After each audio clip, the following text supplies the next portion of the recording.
નમસ્કાર દોસ્તો. સિંહનું દાન. મૂળીની પાટ ઉપર 7મી પેઢીએ ચાંચોજી થઈ ગયા. એક વખત હળવદના રાજરાણા કેસરજી, ધ્રોળના રાજા અને ચાંચોજી એક સાથે ગોમતીજીમાં નાહવા ગયા હતા. ગોમતીજીમાં સ્નાન કરતી વખતે ધ્રાંગધ્રાના તથા ધ્રોળના દરબારે કંઈક વ્રતો લીધા. પણ ચાંચોજીએ તો એવું વ્રત લીધું કે મારી પાસે જે કાંઈ હશે તે હું મારા જાચનારને આપીશ. ત્રણેય જાત્રાળુઓ ઘરે આવ્યા. બે મોટા દરબારોના વ્રત થોડે વખતે છૂટી ગયા. પણ ચાંચોજીની પ્રતિજ્ઞા તો જીવ સટોસટની હતી. હળવદ દરબારે પોતાના દસોંદી ચારણને ઉશ્કેર્યા. વચન આપ્યું કે પરમારનો નિયમ છોડાવ તો તું જે માગે તે તને આપું. ચારણ કહે, પરમારનો પુત્ર હું માથું માગીશ તો માથુંય વધેરી દેશે. દરબાર કહે, એવું કંઈક માગ કે પરમારને ના પાડવી પડે. ચારણ મૂળી આવ્યો. ભર કચેરીમાં દેવીપુત્ર અને અગ્નિપુત્ર ભેટીને મળ્યા. ચાંચોજી કહે, કવિરાજ, આશા કરો. બાપ, તમથી નહીં બને. શા માટે નહીં? માંડવરાજ જેવો મારે માથે ધણી છે. આ રાજપાટ ઉપર તો એની ધજા ફરકે છે, મારી નહીં. કોઈ દિવસ આ રાજપાટના ગુમાન કર્યા નથી. માંડવરો ધણી એની લાજ રાખવા જરૂર આવશે. અન્નદાતા, મારે તારી રિદ્ધિ સિદ્ધિની એક પાયે નથી જોતી. તારા લાખ પશાવ પણ ન ખપે. તારા માથાનો પણ હું ભૂખ્યો નથી. જે માગવું હોય તે માગો. ચારણે ગોઠણભર થઈને દુહો કહ્યો કે અશ આપે કે અધપતિ, દે ગજ કે દાતાર, સાવજ જે મું સાવલભર, પાર કરા પરમાર. કોઈ રાજા ઘોડાના દાન કરે તો કોઈ હાથી આપે, પણ હે સૌથી ભલા રાજા, તું મને જીવતો સાવજ આપ. સાવજ? સભાનો અવાજ ફાટી ગયો. હા હા, જીવતો સાવજ. ચારણે લલકાર કર્યો. જમીન દાન કે દે જબર, લીલવળું લીલાર, સાવજ દે મું સાવભલ, પાર કરા પરમાર. હાહાકાર કરીને આખી કચેરી તાડુકી ઉઠી. ગઢવા, આવું માગીને પરમારની આબરૂ પાડવામાં વડાઈ માનો છો? ચારણે તો બિરદાવળ ચાલુ જ રાખી.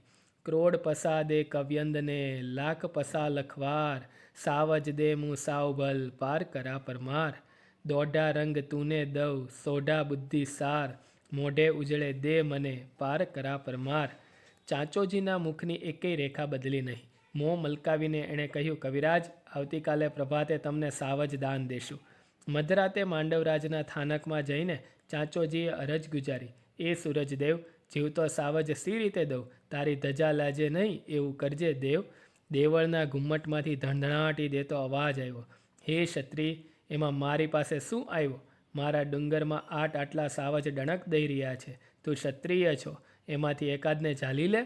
બીજો દિવસ થયો. પ્રભાતે આખી કચેરીને લઈને ચાંચોજી ચોટીલાના ડુંગરમાં ગયા. ચારણને કહ્યું, ચાલો ચવિરાજ, સાવજ આપું.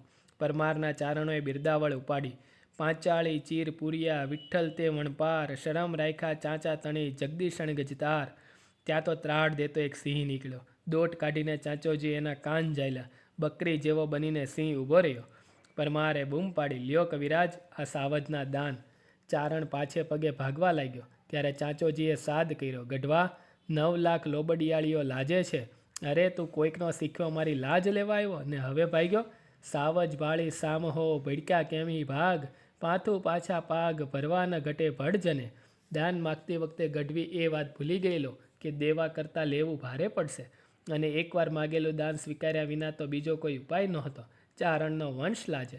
શું કરવું? ચારણે ચતુરાઈ કરીને આગે ઊભા કહ્યું, ચાંચે સી સમપ્યો, કેસર ઝાલ્યો કાન, રમતો મેલીએ રાણા, પોયતો પરમારા ધણી. ઓ બાપ ચાચા, તે કેસરી સિંહને કાન ઝાલીને મને અર્પણ કર્યો એ હું કબૂલી લઉં છું. મને દાન પહોંચી ગયું. હવે તું તારે એને રમતો મૂકી દે હે રાણા. સાવજને માથે હાથ ફેરવીને રાજા બોલ્યો, જાઓ વનરાજ, મારી લાજ આજે તમે રાખી છે. સાવજ ચાલ્યો ગયો. લોકો કહે છે કે એ માંડવરાજ પોતે જ હતા. વાહ રાણા વાહ.